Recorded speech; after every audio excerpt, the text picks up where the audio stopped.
Hello, tutors, friends, educators. It is Emily and Jill here from Tutor Success Academy, and we wanted to talk to you about a topic and a question that comes up with every cohort. We get it in emails, we get it in messages, we get it in conversations, and it's all about this one question. Should you list your tutoring price on your website? Yeah. So what do you think? And so today we're going to talk about why you might want to list your price on your website. And in our next video, we're going to talk about why you might not want to list your price on your website. So Emily, what are some of those reasons why it actually can be a good thing to go ahead and just have your price there where people can find it? All right. So yes, Jill's correct. This is a very popular question. We get a lot of people asking about this. It's one of those things, you want to make the right decision, right? So let's talk about the pros of actually listing your rate on your website. Okay. So this really makes things clearly communicated for families because it's just right there. They're searching, they see it, they have access to what they know you're going to be charging, and they can plan accordingly. So in that way, having that clear communication can be a benefit for families. It can also be a really nice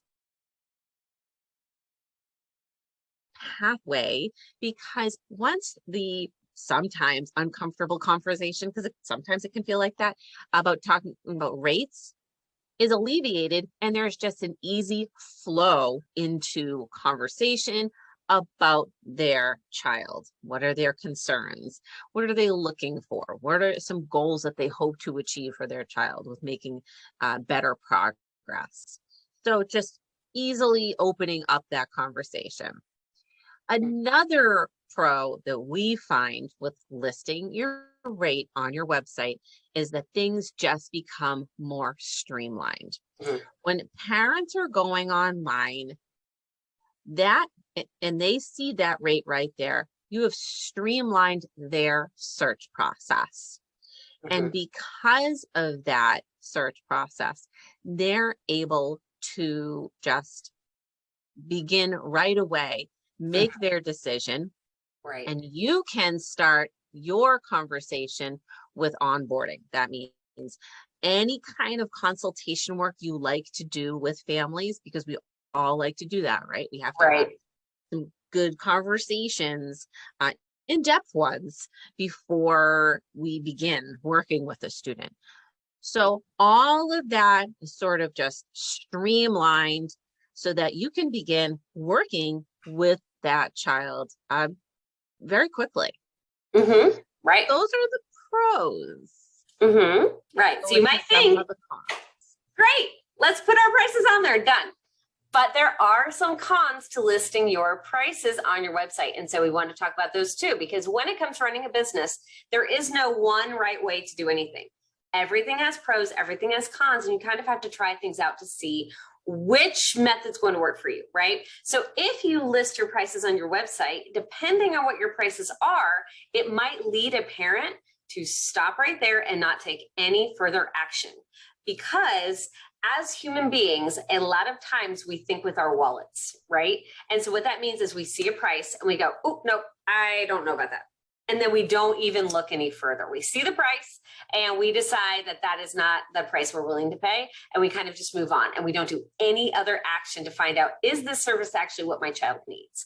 So that is one, is that sometimes a price might actually stop a family from taking that next step, even just in talking with you or learning more.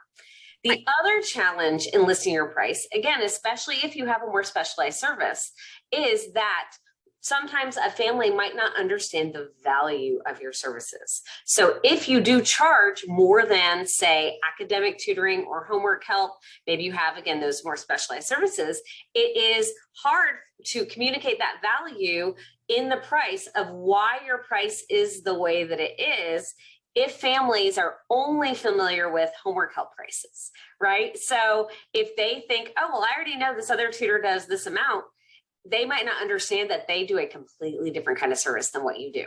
And so if you list your price, you really do have the burden or the responsibility to communicate the value of your services on your website, especially if you might be charging something higher than what is maybe considered a typical tutoring rate.